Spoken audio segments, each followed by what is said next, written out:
Finally, I return to bring you the next part 2 in the I Beat Every Non-GTA Rockstar game series. If you're new to this series, let me catch you up. Because of my immense love for the video game publisher and developer Rockstar Games, I decided to beat every single game, excluding the Grand Theft Auto titles, that they are responsible for, which there are 30 of. In part 1, we discussed the first 10 games, and today we'll discuss the next 10. When it came to which games were picked and the overall rules for this 30 game challenge, these right here are the 7 rules established in the previous video, all which still apply. Starting with today's group, a new rule will be added. It might be kind of a controversial one, but I will not be completing any bonus missions. I'm stating this now because half of today's games have them. I'll explain why for each during their respective sections, but just know now there are 8 rules. For each of today's 10 games, I will list all the need to know information, every release date,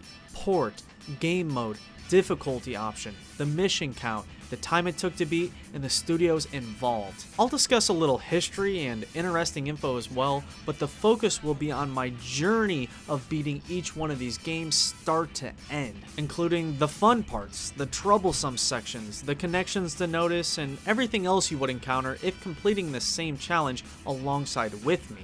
Before we get into it, I want to state that, remember, Rockstar is by far my favorite video game publisher and developer, and even if there are a few doozies in this batch and I complain a good amount, remember, I'm trying to beat these as quick as possible for this video, so I might get a little more frustrated than I should. That might lead to an occasional negative tone, but I do always try my best to find the redeemable qualities regardless if it's a not so enjoyable playthrough. With all that out of the way, let's pick back up where we left off with game number 11.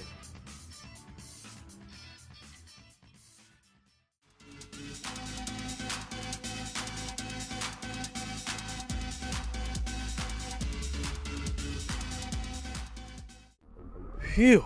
Prepare for World War III in the comments with this one. With 2001's Oni, oh boy is there a lot to talk about. Oni is a game with maybe one of the most loyal fan bases of any old school PS2 era game I've seen. We're talking cult-like status, and I got a feeling they're not gonna like what I have to say. Like I've said previously, these oddball titles are the ones I look forward to playing the most, and how more oddball does it get? A one-off Rockstar anime game developed by Bungie? Yeah, so strange. I mean, just get a look at this logo intro. All of this combined, I went in hyped. Let me make this clear now, I don't 100% hate this game. Maybe just 90%. Oni had so much potential, and I respect certain elements, but it's probably the least fun Rockstar game yet. Spoiler alert, that's even including today's 10. My 39-hour completion journey was a crazy one. Here's how it began. I looked into the game a bit before playing and discovered that weird Bungie fact, but found out it was more specifically developed by Bungie West, actually their only game ever. The game was first released in January of 2001 on the PS2 and PC, and then later that year on Mac. Only the PS2 port was handled by Rockstar. Rockstar Canada to be specific. Knowing this, I picked up the PS2 copy. I'm gonna admit this now instead of later, Oni had such a difficult beginning, I honestly questioned if it was even possible to beat. Once I got to the third mission, I had to take a break. I didn't return to the game until I was done with all the others, to be honest. Amidst my struggling, the genius idea hit me to instead switch to the PC, which some might not like because that port wasn't handled by Rockstar, but it had to be done. When on the PC version, I returned back to where I left off on that damn biolab mission and realized this version was definitely more doable, so I chose to continue on that platform. But later, I did return to the PS2 because I got stuck again. Some might deem that slimy, but I legitimately beat the game just by jumping around versions, so know that footage might vary from PS2 to PC. Immediately when I popped in Oni, I was caught off guard by how different it is in several ways, mostly with its anime cutscenes, anime dialogue style, and the subject matter of the story. Some games in this series, even if the developer isn't Rockstar, the game can still have that Rockstar touch. This is a rare example of really no Rockstar feel whatsoever, in my opinion.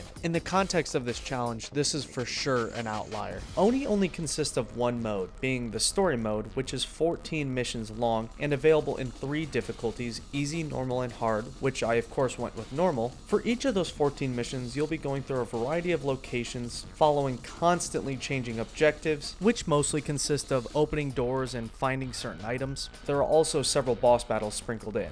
The hard to recap quickly story follows lead character Konoko, who initially starts working alongside the totalitarian government's police force, the TCTF, until she discovers they're corrupt and instead rebels against them. She then seeks revenge and along the way discovers info about her origins, family, further corruption, humanity needs saved, revelations are made. It's long and complicated, just know the story is alright and decently deep. The title Oni is just the Japanese word for demon. It's also kind of a ghost reference, just know it's unrelated to the story. The game is heavily inspired by the 1995 anime film Ghost in the Shell, which the devs fully admit. There are way too many comparisons to list between the two here. When it came time to really play, I was hit with one of the worst first impressions for a game ever. There are so many aspects of Oni I disagree with. I'm sorry to start the vid off like this, but prepare for a potential channel record-settingly long rant. First off, let's discuss the combat. It's quite unique. It's the main reason fans love the game so much, especially the melee combat, which controls unlike any game I've played. What the devs were aiming for is mad admirable, but was it successfully pulled off?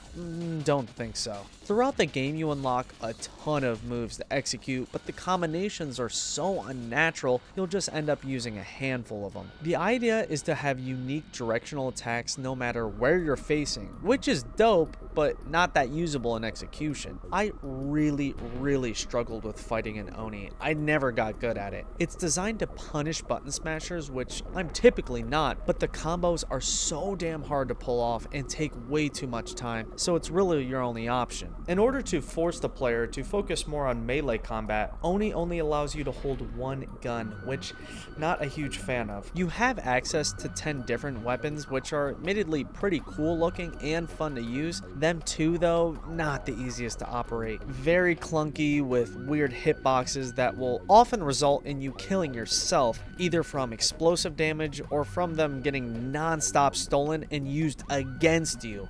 God, did that feature piss me off. Using them for long wasn't feasible though with the pitiful amount of ammo given. In Oni, the guns are split between normal ammo and energy ammo, which are both extremely sparse. When you pick up weapons, they're close to empty already, and replenishing them isn't easy. What's even harder to replenish is the goddamn health. I don't know if I've ever played a game this stingy with health. You start missions with a full bar, but when it's diminished, you either have to find, receive from civilians, or pick up off of dead bodies items called hypo sprays. I was fiending for these damn things my entire playthrough. My heart would skip a beat whenever I came across one. Whether an enemy would drop one of these coveted hypos or a civilian would reward you with one after a long speech was a constant toss-up. No real pattern to either, which left me sweating my balls off the entire playthrough. The other bars that needed filled were invisibility cloaks, which were pretty helpful, and force fields, which were alright but a little pointless because they only protected against bullets in a game centered around melee combat. My biggest gripe though is without a doubt the checkpoint system. Oni has, I'll definitively say it, the most spread out checkpoints I've ever seen. What they ask of you, objective, difficulty, and time wise between save points is criminal. The cruel checkpoints brought this game to a level of difficulty rarely seen. The amount of impossible shit between the checkpoints constantly shocked me. I was in utter disbelief when I saw I had an extensive cutscene to watch, a boss battle while fighting other enemies, a laser dodging section with another enemy, and another boss battle all in one save. Bruh. That combined with the asinine decision to not reward players with any health at the the checkpoints made me hysterical with anger. Almost the entire game, I would hit save points with little to no health, occasionally even 0. Using that minuscule amount of health, I'd have to finish the rest of the mission. I can't stand when games do that. Zero respect for it. Either have regenerating health or replenish at least partial health at checkpoints. Going farther and farther into the game, I just formed the most bitter hatred towards it. I was non-stop getting stuck in the most unfair death loops. I'm aware the game lets you return to specific checkpoints, which I respect, but enough time was already spent reaching the checkpoint, so I'm not going to waste even more time going backwards in hopes of maybe gaining more health. I started going insane with ideas like maybe I go to easy mode and have some caveat. I eventually came up with the idea of downloading save files and skipping around checkpoints and returning later to the spots I didn't get, really just any strategy to make my life less depressing. I've compiled even more elements that drove me crazy. The terrible, impossible to see in lighting, the whack camera, which strangely let you peek through walls and see parts of the map, which that was useful. I can't tell if it was intentional. Barely functioning sprint and jump. The fact you have to manually pick up everything in the game. Even with the slide pickup feature, the process was very tedious. The controls in general that led to countless off the map falls, your teammates who don't do a damn thing to help. My god, the one-shot rocket launcher, a baffling, jaw-droppingly overpowered weapon that ended so many great runs. The extremely repetitive objectives that mostly consisted of just opening 3 doors, and lastly, the civilian and enemy dialogue and behavior. Occasionally, it was funny. Excuse me, ready to lose? Here, take this hypo. But most of the time, it was just salt in the wound. Just as I planned. Pathetic. You lose! The hard sections in Oni are a new level of hard. Like I said, that entire biolab mission, first with its Kratos boss fight, then its long hallways filled with enemies, all on top of nearly no health. I realized that the strat there was to sprint all the way to the final enemy, kill him, and accuse the final cutscene. Other hard parts included any laser section, especially the one at the end, which was in concept cool, but bad controls combined with extremely game-breaking glitches made it last hours. I had to constantly jump up and down just to stop from falling through the map. At the end of that mission, you're given an option whether or not to kill a main character. I chose not to, but later found out that if you do kill him, it triggers an alternate end, which looks way more difficult than what I had to deal with. There was the admittedly sick dream sequence mission, which was initially a highlight for me, but it was bogged down by difficulty. Then you've got the Mukade boss fight, which took me the longest out of anything in the game. Again, had little to no health. His bullets were nearly impossible to dodge. He'd constantly get stuck out of the map, and you couldn't even throw him off the building. I even went backwards in checkpoints several times to attempt to accumulate more health, but nothing worked. The way I eventually beat that boss was insane. No joke, the idea came to me in a dream I had. I realized I could non-stop snap his neck and then dash his feet again and again until the fight was over. It ended up working. That whole fight was easily in my top 5 hardest gaming moments of all time for me. At this point, I was mentally destroyed, truly at my wit's end. I was beginning to really question if the game was actually on medium. I was convinced the game was on hard. The menu made it really difficult to tell one way or the other. After I asked on Reddit, someone kindly informed me that I could check the game code, so I even did that. I opened up Oni in another program and ended up proving it was just still on medium. The farther I got through the game, I just did more of that skipping checkpoints, so I didn't get burned out, but I just got to the point where I couldn't progress at 4 different points in the game. I knew something had to change, so I realized after switching to the PC on the second mission, maybe since it's near the end, it's time to jump back on the PS2. I then proceeded to use cheats and get back to where I was. Once I returned, I realized these difficult sections were significantly easier on the console. Lighting was worse, loads were longer, but the controls were easier than I remembered. Oni still kicked my ass. So many what the fuck moments that brought me to my knees. I started performing better once I just calmed down and viewed the game as bite-sized pieces, just focusing on each checkpoint one at a time, memorizing item location and stockpiling for boss battles. That combined with some goated slime strats led me to eventually beat the game. My go-to difficulty decreaser was just attempt to sprint through the whole mission without killing. Maybe dash an enemy to unarm them, train them up, and and continue to dash them until they are all dead or out of ammo. Or I would just stand on a box and attack from above. The final boss, like all the other boss fights, was brutal. After 2+ hours spent on it, I attempted the wildest strategy using this damage proximity gun, and to my shock, it worked. The absolute weight off my shoulders when I beat this game was beyond words. Remember, I technically completed this game last, so it felt extra good to finish. Before we move on, I want to list some features I did like, so you know that I didn't 100% hate the game. Remember, 10% of me did like it. Music was pretty fire, the optional bits of the story were cool, the laser aiming system was dope, the way the objective screen gives you a visual, I really appreciated that. People like to criticize this game for its open, empty worlds, but I kinda enjoy these spacey, liminal maps. Supposedly 2 architects were hired to design the maps.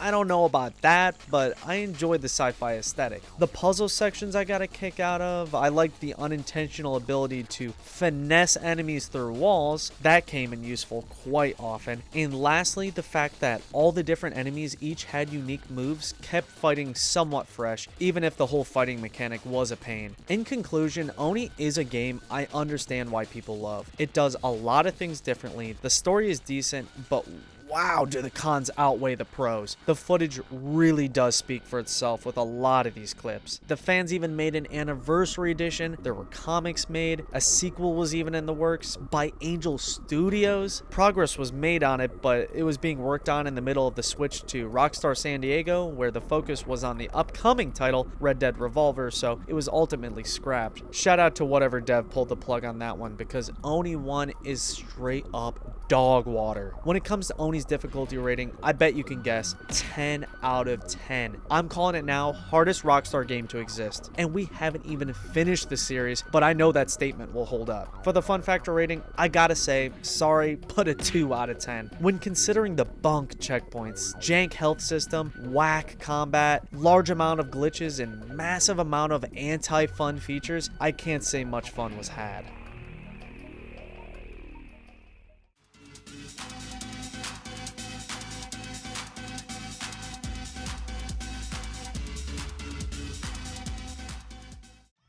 The sequel to my favorite game from part 1 is here. Smugglers Run 2 Hostile Territory. Going in, as you could expect, pretty damn excited. Did it live up to the hype? You'll have to see. What I loved so much about the first title, which came out almost exactly a year before this, was its very simplistic nature that led to a relaxing and legitimate fun experience that is again delivered here. This was handled by the same people as the first title, Angel Studios, who shortly after finishing this transitioned to Rockstar San Diego, the studio we all know and love. I of course played the Smugglers missions, which was the main story mode, but the game also includes several other modes, more than in the first game, with them being crooks and smugglers, loot grab, bomb tag, and checkpoint race. Most of them being multiplayer only. And also a mode called Joyride that allows you to free roam around the maps and pick up secret items. In Smugglers Run 2, there are 36 missions instead of the first game's 34. The mission's objectives include having to pick up and deliver packages, destroy radio towers, steal items from enemies, and those fun turf war loot deliveries. Several new mission types are in Smugglers Run 2, such as bomb deliveries that require extra steady driving, there's missions that require you to stealthily follow an enemy, and missions where you need to destroy enemy vehicles only by using your car as the weapon. Surprisingly, the racing missions are not present here unlike the first game, but the mission types we did see return plus the new ones are plenty to keep the gameplay varied. This Smugglers Run also takes place over 3 maps, all bigger than the first game actually, with the locations being Russia, Vietnam, and Russian winter. They did the same thing as they did with Smugglers Run 1, where the first and third maps are identical, just with added snow for a new look and added slipperiness. I do think it's a little lazy on the devs' part to do that, but it's not a massive deal. The Vietnam map was definitely my favorite, with its trees, topography, villages, and rice fields. It was just a really dope,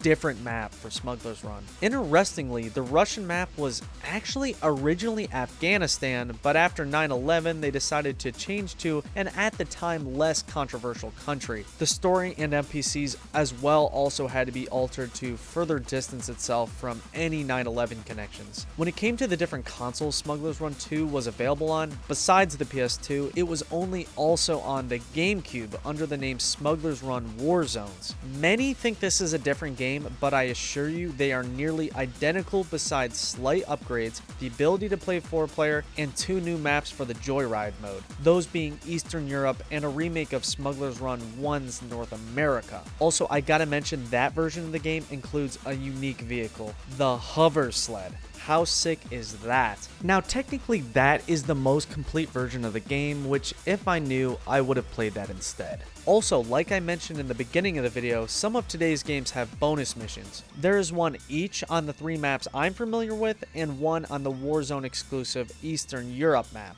These are unlocked by finding secret tokens on all the maps in the Joyride mode. On the PS2 version, the 3 bonus missions available on that version were unlockable via completing the checkpoint races instead. As is the case for every game with bonus missions, I've chosen not to complete them because they normally always require extra unlocking steps that would just add so much unnecessary time for completion. So I'll always cover them but not complete them. The actual missions appear to just be long package delivery missions, nothing crazy new. Now, these bonus missions are discussed almost nowhere online, so that forced me to buy a copy of the GameCube version so I could figure it out myself, even though I wasn't planning on beating them, just finding out the number. But before I started playing, I did stumble across an extensive guide for the game, which gave me that number I was looking for: 3 on hostile territory and 4 on war zones. I just thought it was important to state the numbers because that info is basically non-existent online. Anyway, back to hostile territory. Something I was glad to see return was the banger soundtrack. I love techno house music, like what's in this game. It really adds an intense,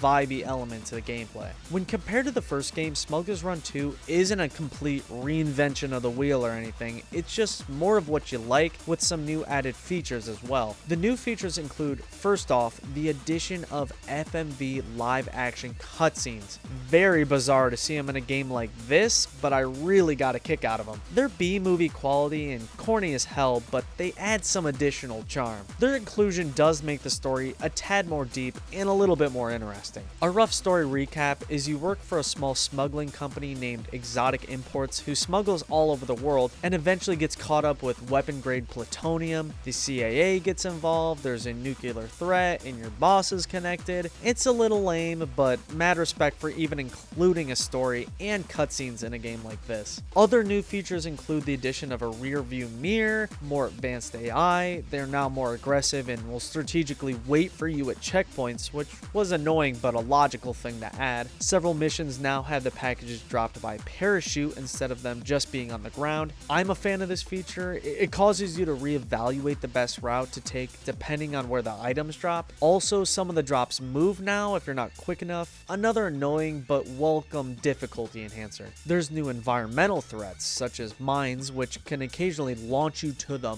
moon. There's falling boulders, other cars to watch out for, just more features to make the maps feel more alive. And if you're wondering, animals are back and they're just as fun to run into. Anytime an elephant was close, I was plowing that thing. New vehicles of course make their debut, with most notably the ATV, which I occasionally used. It was cool being able to see your guy now, and depending on the mission, with its speed and agility, it was the best choice, but with how easy you could fly off of it, caused me not to use it too often. I have so many crazy clips driving the ATV. That thing is wild. I found myself using the SUV a lot like in the first game, but eventually decided the Grenadier is the new GOAT. Its speed, handling, and power led to the Grenadier dethroning the SUV as the best Smugglers Run vehicle. Another new thing from Smugglers Run 2 is the addition of 2-part missions, which I gotta say, not the biggest fan of. It's basically 2 normal missions squeezed into one with an in-game cinematic between them. I'd be fine with them if there were checkpoints, which sadly there is not. Some of the hardest missions in the games were those dreaded 2-parters just because of how much longer they were. While on the topic, let's discuss the increased difficulty seen in Smugglers Run 2.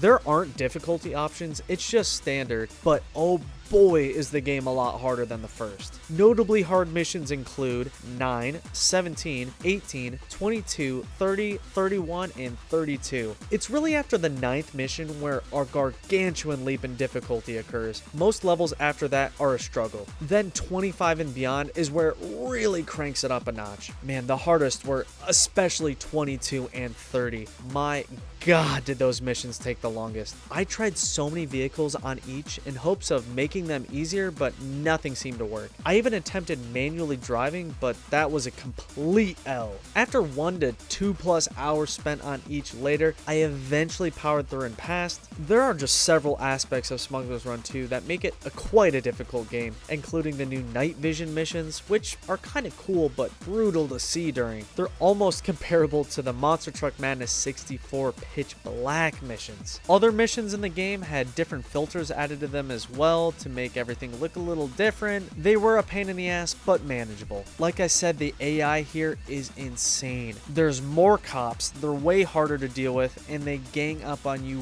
way more than in the first title. Here, there are unseen levels of dogpiling. That leads to a ton of unfair arrests. Honestly, the cops are comparable to 6-star wanted level from GTA at all times. You've also got that damn stalling feature returning, but this time your car might never restart.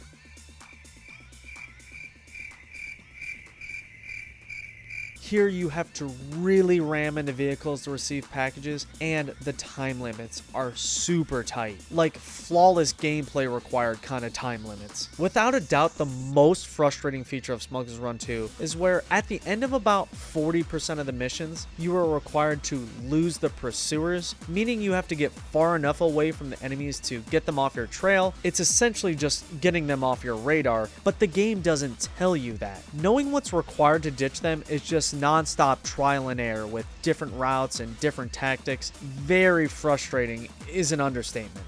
Wow, is losing the pursuers hard on some of these missions. Every time that text came across my screen, I screamed. That element single-handedly made me prefer the first game over this. When way into the game, I accidentally discovered the way to deal with the pursuers. It's with another new feature. They're called countermeasures. They are vehicle-unique abilities that are supposed to be used against the enemies to throw them off your trail. They included speed boost, smoke screen, oil slick, and bombs, which I only used the bombs because the Grenader was my go-to vehicle. I would just drop a few of those and the pursuers were lost shortly after. I would be embarrassed by how long it took me to discover them, but the game doesn't tell you at all how and when to use them, so fuck them. The fact I got as far as I did without them is saying something, trust me. Once I used the countermeasures, damn did the game get easier. I'll take a few of the things I said back, but just know that Smugglers Run 2 is still no joke. Not gonna lie, the difficulty definitely detracted some of the fun. At times during my 15-hour playtime, I was not having the best time. The time limits, the AI, the slippery maps, the lack of checkpoints, the countless retries, getting stuck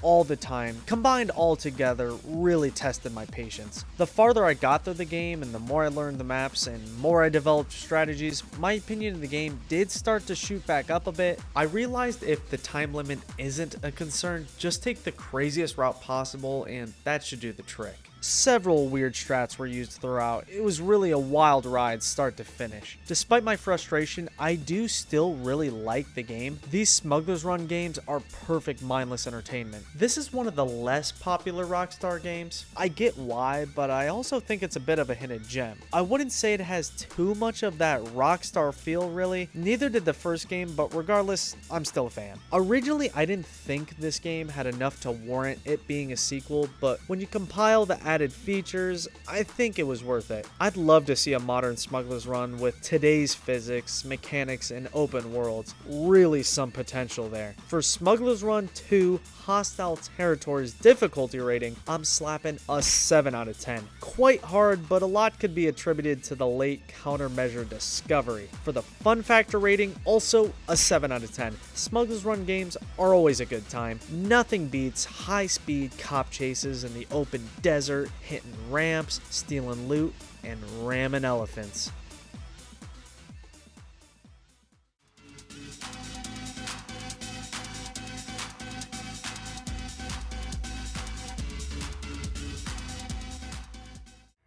Before we finish with 2001, we can't go without covering the beloved movie licensed game Max Payne, of course based off the smash hit film of the same name starring Marky Mark Wahlberg. After the film's incredibly positive reception, it was a given that a video game adaptation needed created. Of course we ain't talking about that shit show of a movie, instead let's focus on the incredible, dense, fun, unique 2001 video game Max Payne that just so happens to have a movie based off of it, and not a good one at that. With Max Payne, we're now starting to dabble in classic territory. This is one of the most beloved early Rockstar titles, and for good reason. Max Payne was developed by Remedy Entertainment, one of the few still active devs to never get absorbed into the Rockstar family. The game was originally released in July of 2001 on the PC, but was only connected with Rockstar later that year in December when Rockstar ported the game to PS2 and Xbox. Rockstar Canada was in charge of the PS2 port, and Rockstar Vienna was in charge of the Xbox. Rockstar Vienna was a branch of Rockstar from Australia but is now defunct. Max Payne also strangely saw a release on the Game Boy Advance in 2003. That version is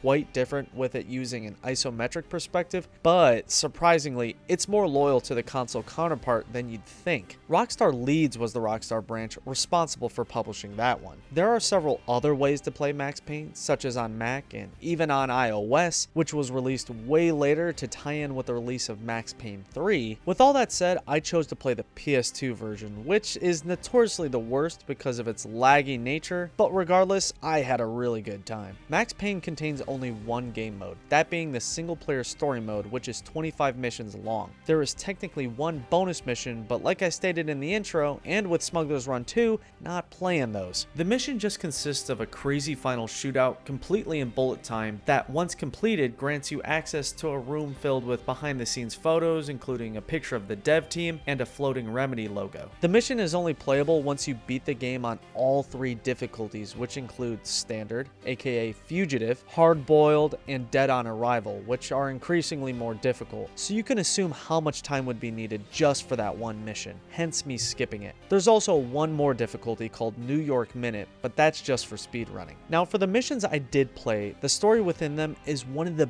best I've seen in a video game, period. The depth of the story and the neo-noir way it's told is really commendable. Remedy decided to tell the story via comic panels, complete with real photos altered to look cartoony, speech bubbles, and narration. I almost prefer this method of storytelling. It hits a little harder. The real photos really add a unique feel to the characters, combined with real faces also being used for the NPCs. Both are two very bold design choices that I believe paid off. The story follows New York police detective turned DEA undercover agent Max Payne, whose wife and daughter were murdered. He spends the entire game trying to discover who was responsible by going straight vigilante mode. His family's murder ends up being connected with a way bigger conspiracy involving the mob, a pharmaceutical company, Norse mythology, and experimental military drugs. The story is not half-assed one bit for a video game. I was very entertained by it. The twists and turns it takes are incredible. The characters are awesome, especially the mob guys with their crazy names like Angelo Punchinello, Vladimir Lem, Frankie the Bat Niagara, and Vinny Gognitti. The snowy New York City backdrop, dark tone, and heavily metaphoric narration from Max himself really leads to an immersive, dingy, sometimes scary vibe that I became encapsulated by. The game is split into 3 parts that have branching chapters that have even more subchapters within them. With how much it's chopped up into these chapters, that leads to a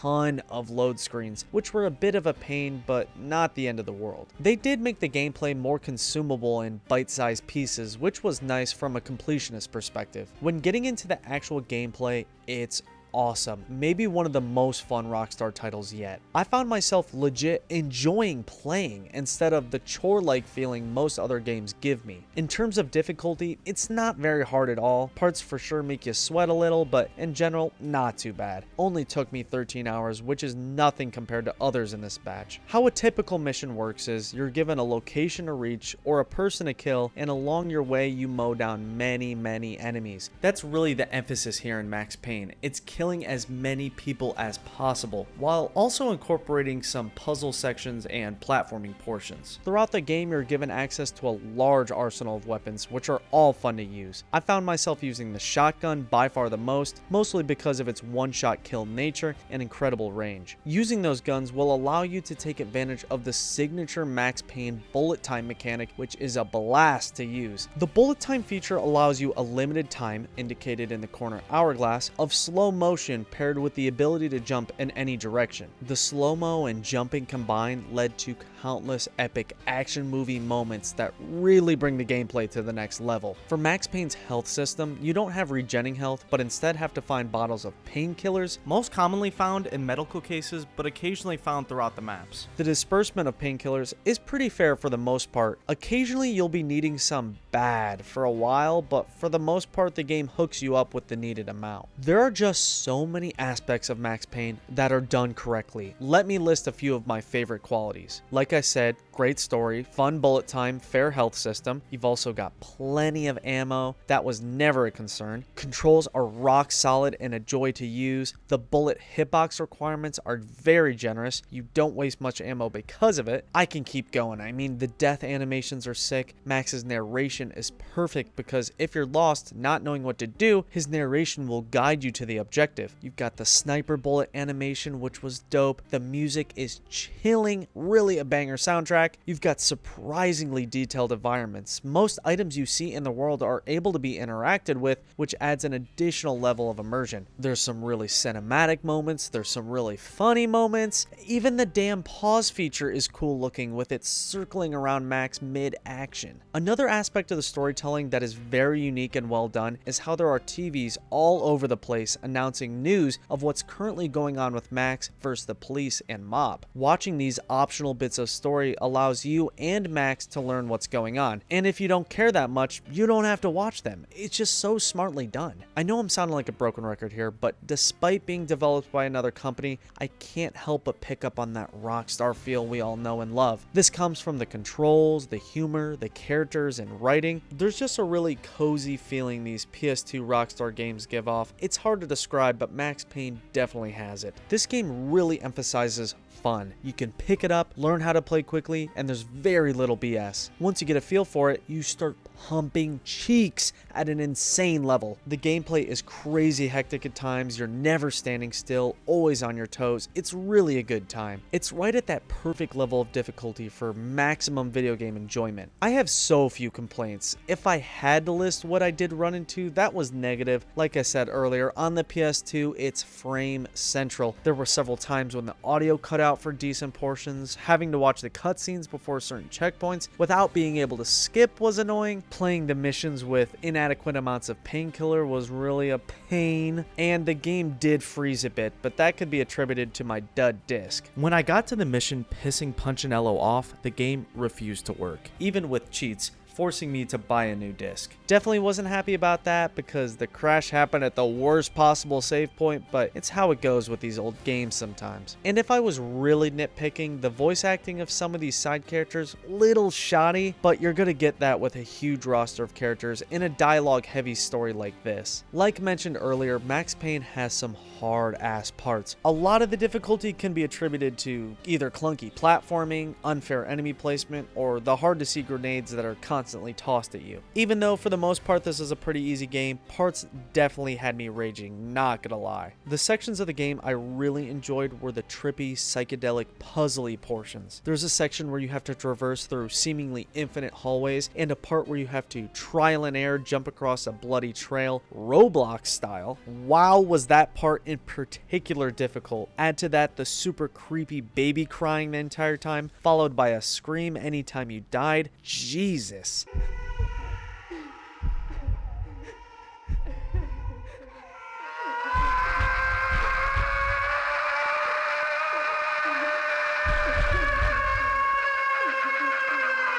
The final act of the game was truly epic, until the final section where you have to pixel perfect shoot wires connected to a tower that has to fall and hit a helicopter, which, not a fan of that section. Overall with Max Payne, not that hard of a game. The pros way outweigh the cons. Throughout my time playing the game, I was just thinking, this is how you make a game. Have it at a doable difficulty with the option to go harder, contain a really deep, engaging story, and add a fun gimmicky mechanic. And plus, the premise of a badass rogue cop with motives that you can get behind, not giving a fuck and just going against everyone really carries the game in my opinion. Despite some clunk here and there, Max Payne is a new Rockstar fave of mine. For Max Payne's difficulty rating, it receives a 6 out of 10. Like I said several times, not too hard. Just the right amount of sweat needed to have fun and be challenged a bit. The fun factor rating for me is a whopping 9 out of 10. The gunplay really led to some fun, epic moments that I've really never felt in a game before. Add to that a stellar story and immersive world, definitely all deserving of a 9. Now, memes aside, I did watch the 2008 Max Payne film,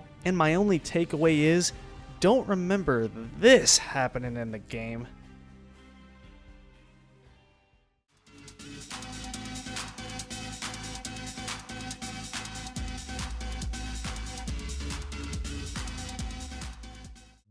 The moment I saw this game, State of Emergency, was up next, I was excited but weary. For those who remember, the developer of this game, VIS Entertainment, is the same one responsible for a previous title which I wasn't the biggest fan of, Earthworm Jim 3D. Looking at VIS's catalog, it's one of the strangest assortments of titles, not surprising they didn't last too long. State of Emergency released early 2002 on the PS2 and then on the Xbox and PC a year later. Now, I knew about this game before I knew it was a Rockstar title because it's got a reputation. State of Emergency is a game that involves a lot of violent crimes. Burglary, terrorism, arson, mass murder, you name it, it's here. My copy even included a check ID sticker, no joke. With recent happenings in the world, it goes without saying, a game like this would not fly these days. Around the time of release, the game was even denounced by politicians because of its potential similarity to real life events. I don't know about any of that, I just knew a bit about it going in and was down for something new and different. Said it several times, gonna say it again, but I've got a soft spot for the oddball titles, which this definitely is one, so going in, I was quite positive. The PS2 version of State of Emergency just consists of two modes. Chaos mode, the one most people play, that consists of running around any of the 4 available maps, Capital City Mall, Chinatown, East Side, and the Corporation Central, killing and destroying as much stuff as possible to reach a high score. And then also there's Revolution mode, the one I played, which is essentially the story mode. On the PC and Xbox versions, there's additional multiplayer modes including a multiplayer version of Chaos, a traditional deathmatch mode, a mode titled Last Clone Standing where you have to kill as many clones as possible in a set time, and a mode titled Survivor, which tests how long you can survive fighting more of those clones, each playable within 4-player split screen. The aforementioned Revolution mode just consists of a ton of tiny missions given to you in those same 4 maps from the Chaos mode. You choose between 5 different characters throughout the game, which get unlocked along the way. Sad thing is, despite their look, they all play nearly identical to each other. Eddie played a tad different with combat, but they're all essentially just reskins. The actual story isn't too strong. The missions all tie together, but it's very loose and tricky to follow. A rough synopsis is there's an evil corporation who's taken over and people protest their attempt at domination, which sends the country into a state of emergency. This is another case of a game that isn't developed by Rockstar, but happens to have elements similar to one seen in a legit Rockstar title. The premise, the writing, the combat, and especially the gameplay, which feels similar to a simplified GTA just without vehicles, all reminded me of what you would see in a developed title. State of Emergency is a beat 'em up, which is known for its controversial status, but also its technical impressiveness. During the entire game, there are non-stop pedestrians scrambling all around, which are meant to be caught in the crossfire. there. According to the devs, there can be up to 250 moving NPCs on screen at one time, which you gotta give it to them is pretty impressive. It definitely adds a unique feel to the gameplay, having to navigate through them and avoid them with weapons. The game never slows down, even with them going especially bonkers at the escalators. When getting into the gameplay, this is how it works. There are several freedom agents scattered around the map who hand out several small tasks to complete. Once you complete their handful of quests, they leave and are replaced by more and more freedom agents. This is carried on through all 4 maps. Now, this concept is alright, the idea could work, could be fun, but the real punch to the gut with this game is the sheer amount of those mini missions. According to the game, there's, get this, 175 missions, and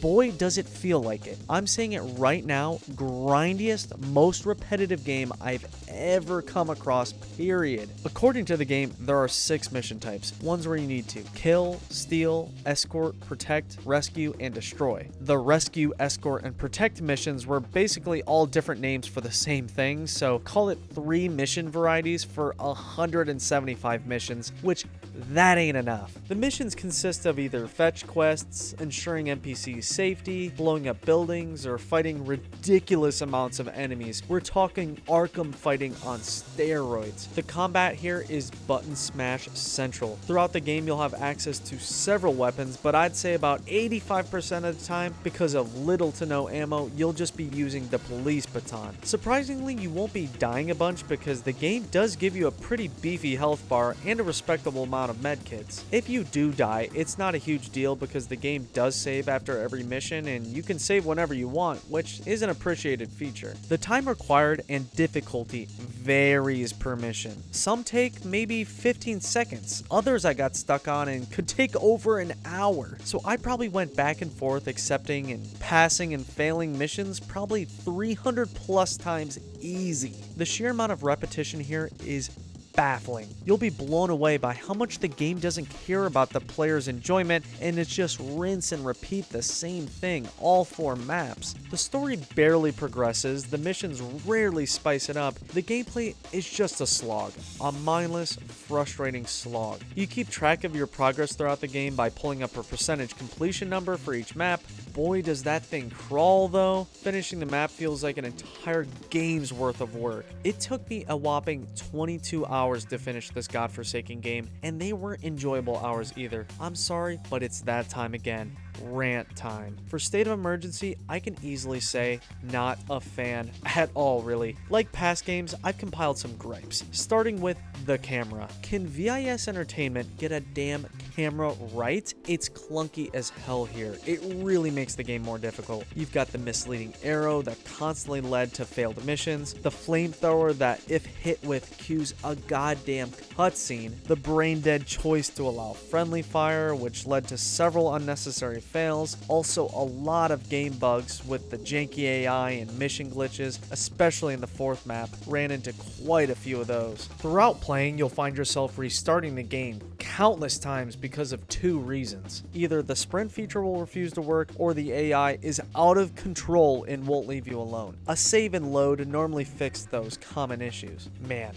the gangs in this game, the little posses sprinkled throughout the civilians, they are the real mission killers. Not only are they annoying with their seemingly infinite numbers, but if at any time a friendly that you're required to save spawns within one of their huddles, instant death. It could even happen off screen, completely out of your hands. I think you can imagine how frustrating that is. Another rant-worthy complaint is the lack of weapons. In a game focused around violence, boy are they stingy with the weapons. You either pick them up off of fallen enemies or are given them in the beginning of missions. Whether the game considers the mission hard enough to receive a gun or not varies. So many missions that didn't require guns had them, but way more missions that did require them, you were out of luck. The game was like, nah, you got your fists. The guns weren't bad and pretty satisfying to use, but you so rarely receive them. I thought it was such a strange choice to not allow you to buy them either. Maybe have a shop in there similar to an ammunition like in GTA. It would have improved the player experience tenfold. I'd have to say, without a doubt, the most frustrating element of the game are the previously mentioned escort/protect/rescue missions, which made up a good 60% of the game. Escort, protect, and rescue were immediate trigger words when reading the mission descriptions because those missions were without a doubt the hardest and most BS. Any gamer knows the worst kind of missions are the ones where you have to rely on AI. Here in State of Emergency, it's so out of your control whether the people you're meant to keep safe live or not. It's completely RNG. Sometimes they even spawn with half health or worse. Like,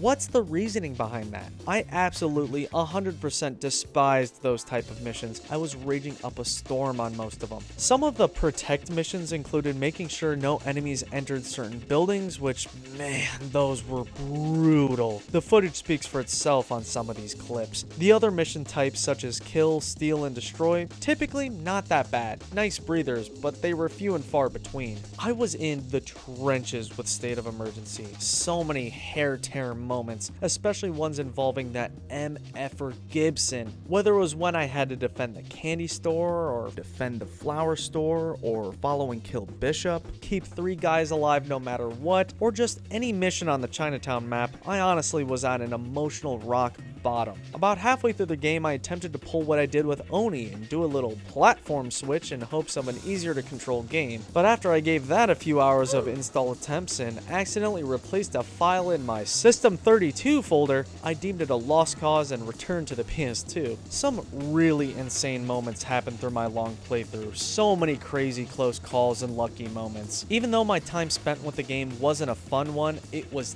definitely an eventful one, that's for sure. Once I was about 70 plus missions in, I started to develop strategies to speed up the 100 plus missions I had left. Those included completely ignoring any enemy that wasn't necessary to kill. All you had to do was avoid them long enough, reach the home base, and they'd immediately leave you alone. I realized super late the way to pass the escort / protect / rescue missions is once the target is on you, full sprint towards the home base on the borders of the map. That seemed to do the trick, with the speed and weird route shaking off the trailing enemies. Now, I of course can't go without highlighting some positives with State of Emergency. Like every game I play, I try my best to note the redeemable qualities, even if the game's a stinker like this one. Like I said, weapons can be a bit of fun. I especially enjoyed the katana. It kind of reminded me of Dead Rising with humans instead of zombies. The gore was appreciated. I love me a good balls to the wall violent game. Even though the act of going back and forth grabbing missions was quite tedious, I appreciate the speed at which you could do it. If you fail, you can grab it again quickly, and if you think you can't beat it, you're also allowed to cancel at any time. Props for adding that ability. Plus, I gotta add, I like the art style. Even though it's weird, I dig the chunky looking characters. Overall, State of Emergency is a game with a concept that could have worked. It does have some charm, but was brought down by repetition, a bad camera, bugs, and horrendous AI. This is yet another Rockstar game I felt alone playing. It seems like no one online really ever beats this game. Seeking advice was near impossible. I'm just surprised how little people online discuss how bad this game truly is. Something that kind of blew me away reading after the fact and slightly shifted my thoughts on the game a bit was State of Emergency only retailed at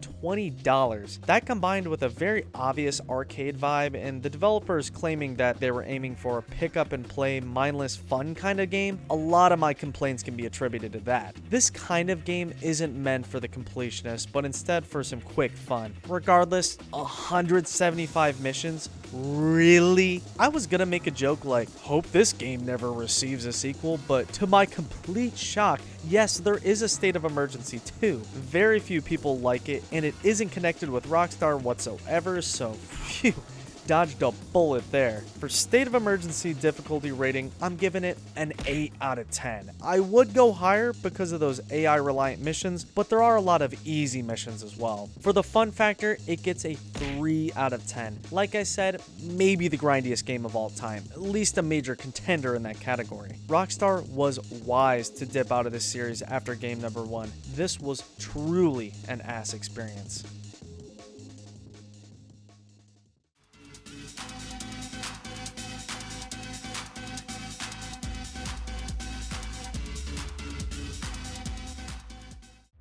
After 7 PS2 titles in a row, out of nowhere, we're going back to the PS1 with The Italian Job, released in May of 2002. The Italian Job is similar to past titles that, at first glance, looks like a cheap, forgotten PS1 game, but is somehow connected to Rockstar Games of all companies. Similar to the past Austin Powers games, this is another movie-based Rockstar game. It is based off the 1969 British film of the same name, making it yet another example of Rockstar's UK obsession. I don't know how people have not made this connection before. If you haven't seen the film like me, the story is about a man named Charlie Crocker, who after a 3-year prison sentence has the idea to rob $4 million in gold. You play as one of his drivers, completing various tasks until the end where you and the crew carry out the infamous heist. I've actually played The Italian Job a little bit before. I don't remember a ton except for it being a tad difficult, but from what I can remember, it was an alright simple racing game. The only other console this made its way to was the PC a year later after the PS1, but that release had no Rockstar involvement. Rockstar actually only handled the publishing for this game in the US, while SCI Entertainment handled the publishing in the UK for the PlayStation.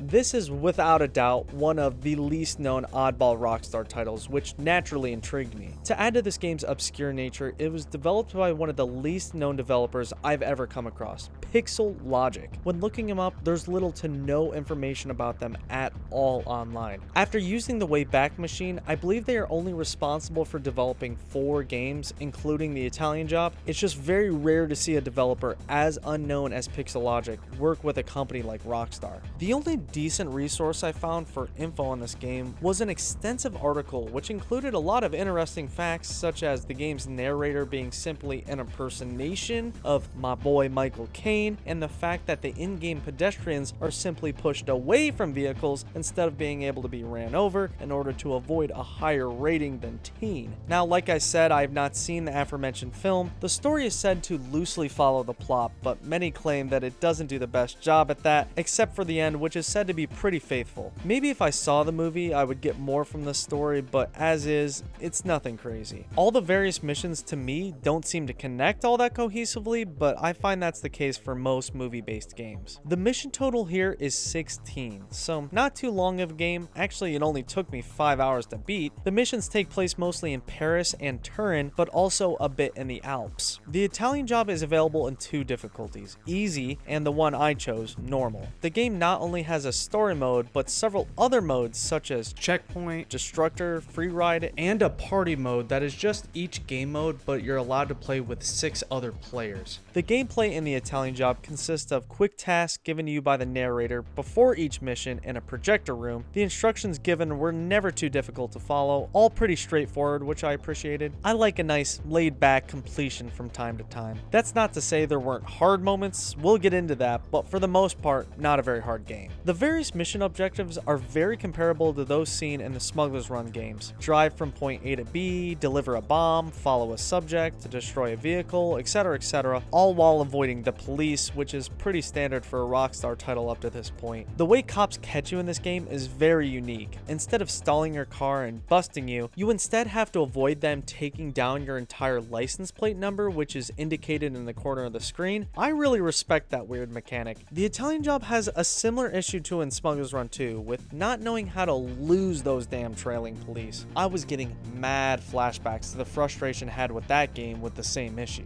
Before I go on a small rant, let me list some favorable qualities about the game. The indicator arrow is really solid, never was to blame for a missed turn. I really respect the wide variety of cars available. I was really surprised by how good this game looks. For being on the PlayStation 1, the 3D maps are surprisingly large and detailed. How awesome would it have been if the first 2 GTAs, also on the PS1, were in a style similar to this instead of top-down? In my opinion, this is a very technically impressive game, and props to how similar the game feels driving-wise to other Rockstar racers. The actual map layout is also commendable, shortcuts and all all 3 locations are quite the vibe to explore through. Now, when talking negatives, some small ones are the long loading screens, the lack of radar, the lack of ability to look backwards, and no nearby cop indicator. My biggest complaints are, first, the overall clunky nature of the driving. As you could expect from a PS1 game, not the smoothest driving experience. The driving speeds are all over the place, hitting other vehicles results in immediate momentum loss, hitting a wall results in either getting stuck or bouncing way off course. You have to preemptively turn so early because of the super drifty handling. Being mid-air feels weird, bots have different driving privileges than you, there's invisible walls, and determining what you can and can't crash through is a constant toss-up. All those combined, plus just really wonky physics, led to several frustrating moments. While on the topic of frustration, like I said, the Italian Job is not without its hard moments, namely the 7-minute long getaway mission and the Alps boulder dodging mission. The difficulty there is derived from no checkpoints, slow-mo cinematics that trip you up, hard to navigate obstacles, super slim time frames, and or those goddamn red buses that always are in your way. The amount of time given to complete a mission varies. Sometimes a mission will just take a minute, but sometimes 7, but no matter what, there's no checkpoints. I never thought the game was being overly unfair or broken, just annoying with how all over the place the difficulty can be. With all that said, I am quite a fan of the Italian Job. It's such a simple, straightforward, very inoffensive game that is a good casual playthrough, besides the sweat your balls off portions, of course. I do intend on seeing the movie soon. Maybe parts in this game will make more sense to me once I do. I'm also tempted to play the other Italian Job game, which has nothing to do with Rockstar. I just want to see how it compares to this one. I initially started playing this game on the PS2 because every other title today is on that console, and most PS1 games, including this title, are backwards compatible, but that was a major mistake because it didn't save and I lost a huge amount of progress, forcing me to restart the game on my actual PS1. Also worth mentioning with the Italian Job is, even though this is the second PS1 game for this challenge, this was my first time using an actual PS1 controller. For Skate and Destroy, I used a PS2 DualShock, and I gotta say, not bad. The lack of joysticks kind of added some charm to the whole experience. So all in all, when it comes to the Italian Job's difficulty rating, it receives a 5 out of 10, mostly for the extreme clunkiness of all aspects of driving and 2 to 3 quite difficult missions. For the fun factor, I'm giving a surprising 6 out of 10 for its lighthearted gameplay paired with its technical impressiveness. And you know how I love the odd boys, and this one didn't disappoint. All in all, don't know how loyal this is to the film, but I can about guarantee this wasn't in the movie.